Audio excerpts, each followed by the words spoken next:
नमस्कार, मैं आनंद द्विवेदी, सार्थक लाइव न्यूज में आपका स्वागत है। खबरें विस्तार से। देश में कोरोना संक्रमितों का आंकड़ा लगातार बढ़ रहा है और आंकड़ा जो है 52,000 को पार कर गया। बावजूद उसके सेवाभावी संस्थानों की सेवा का कार्यक्रम जारी है, जिसमें अखिल भारतीय हिंदी भाषी उत्थान संघ एवं अंतर्राष्ट्रीय हिंदू परिषद के द्वारा आज भी सेवा का कार्यक्रम लगातार 47 दिनों से चल रहा है। बावजूद उसके सरकार की अनेक घोषणाएं हुई, लेकिन मजदूरों तक कोई भी सेवा पहुंच नहीं पाई है। इस बात को लेकर अखिल भारतीय हिंदी भाषी उत्थान संघ के अध्यक्ष उदयवीर सिंह भदौरिया ने बेहद नाराजगी जताई है कि गरीबों और प्रवासी मजदूरों के साथ सरकार का रवैया ठीक नहीं है। सरकार की सेवाएं जो है उन तक नहीं पहुंच रही है। सरकार इस गंभीरता को समझे और उन तक अपनी मदद को पहुंचाने के लिए गंभीर बने। तो आइए इस बारे में सुनते हैं अखिल भारतीय हिंदी भाषी उत्थान संघ के अध्यक्ष उदयवीर सिंह भदौरिया को और उनकी मांग को। अखिल भारतीय उत्थान समिति के अध्यक्ष उदयवीर सिंह भदौरिया जी से मिलते हैं और हम जानते हैं कि प्रवासी मजदूरों को अहमदाबाद में क्या तकलीफ हो रही है। मैं अखिल भारतीय हिंदी भाषी उत्थान संघ के प्रमुख की हैसियत से उदयवीर सिंह भदौरिया बोल रहा हूँ। अभी फ़िलहाल मज़दूरों की इतनी ख़राब परिस्थिति है, कोई भी इंडस्ट्रीज़ के अंदर जहाँ काम करते हैं उस इंडस्ट्रीज़ वाला कोई मदद नहीं कर रहा है उनको। 1-1.5 महीने तक लोगों ने बाहर अपने खाना वाना खाया, समाज ने जिसने लोगों ने मदद करी वो लोगों ने करी। सरकार की तरफ से कोई इस तरह की मदद मिली नहीं उनको, और अभी उनका धीरज ख़त्म हो गया है, क्योंकि परिस्थिति ऐसी हो गई कि जो था उन्होंने खा पी लिया। सरकार का भी कुछ मदद नहीं मिली और पब्लिक ने जो मदद करी वो की। उसके बाद अभी ऐसी परिस्थिति हो गई, उनको उनके वतन जाने के लिए कोई व्यवस्था नहीं। सरकार ने ट्रेन चालू करी है, बात अच्छी बात है, धन्यवाद का पात्र है उनको, लेकिन जो 15% सरकार को यहाँ गुजरात से देना था वो पब्लिक से उगरा के वो लोग दे रहे हैं। पब्लिक से उगरा के ट्रेनें भेज रहे हैं। रास्ते में मारामारी हो रही है। कल की घटना है, सतना के अंदर जो ट्रेन गई थी वो ट्रेन के अंदर बहुत मजदूरों में आपस में खाना नहीं मिला। सतना में मिलने वाला था तो मारामारी हुई उनको, और बेचारों को बाद में खाना मिला या जो भी मिला उस तरह से वो लोग बेचारे अंदर वापस गए।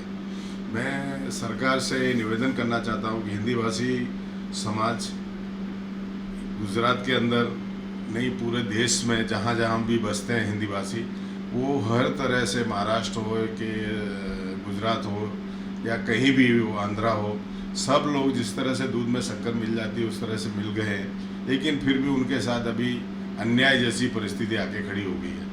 समय आता है तो समाज को जिस तरह से कड़ी में पत्ता डालते हैं उस तरह से समाज का उपयोग हो रहा है। अभी हकीकत में तो इस तरह की परिस्थिति में उनको या तो वहाँ भेजना चाहिए था उनके वतन में, और वो बिना पे मूल्य भेजना चाहिए, क्योंकि आप खाते में 500 रुपये डालते जा रहे हो तो 500 का क्या मतलब, 700 रुपये तो टिकट का हो रहा है, और उनके पास अभी पैसे नहीं है तो कहाँ से व्यवस्था करके पैसे लाएंगे। तो जो लोग जाहिर की संस्थाएं खड़ी हुई हैं बीच में, वो लोग मदद कर रही हैं, बहुत धन्यवाद के पात्र हैं। जो लोग थोड़े बहुत लोगों को पैसे दे के कैसे भी कर रहे हैं। मैं तो सरकार से निवेदन करता हूँ, आगे के समय में राजा महाराजा लोग इसी तरह से पब्लिक की मदद करते थे, जिस तरह से तालाब खुदाना, बिल्डिंगें बनाना, जब उनको कोई ज़रूरत नहीं थी, लेकिन रोजी रोटी देने के लिए।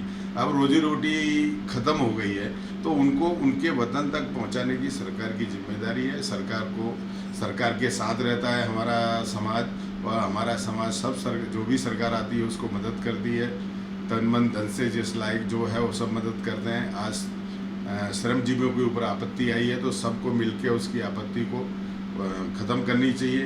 दूसरा, मैं मज़दूरों से भी कहता हूं कि शांति रखें, क्योंकि कोरोना का समय है। संघर्ष करने से ऐसा नहीं होगा कि आप और ज़्यादा तकलीफ़ में आ जाएं और जहां जाएं वहां और भी तकलीफ़ हो जाए।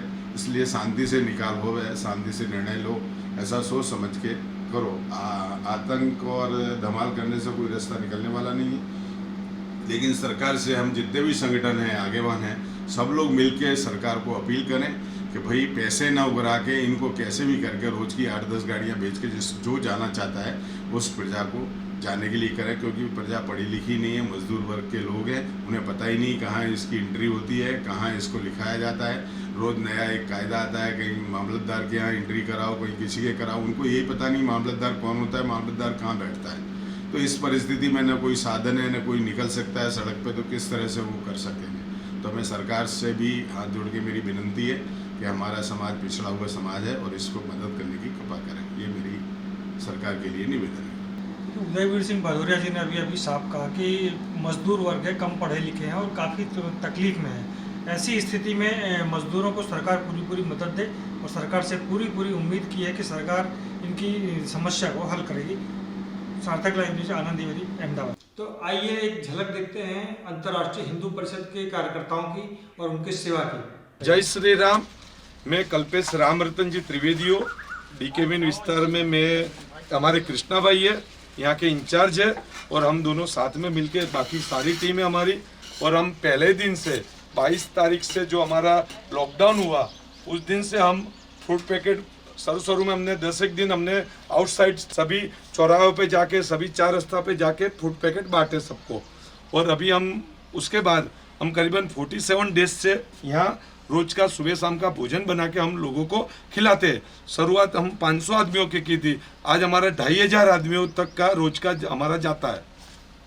कोई आपको रोकने के लिए आता है पुलिस? ना, हमारे हम जैसे सरकार की जैसी गाइडलाइंस है उस हिसाब से हम चलते, डिस्टेंस रख से और मास्क वगैरह हम सबको फर्जियत किया है। तो इन दोनों ही सेवाभावी संस्थानों की सेवा को देखते हुए और अखिल भारतीय हिंदीभाषी उत्थान संघ के अध्यक्ष उदयवीर सिंह भदौरिया की मांग को गंभीरता से लेते हुए सरकार को चाहिए कि सरकार प्रवासी मजदूरों के प्रति, गरीबों के प्रति गंभीर बने और अपनी सेवा लोगों तक पहुंचाने के लिए उचित कार्यवाही करे।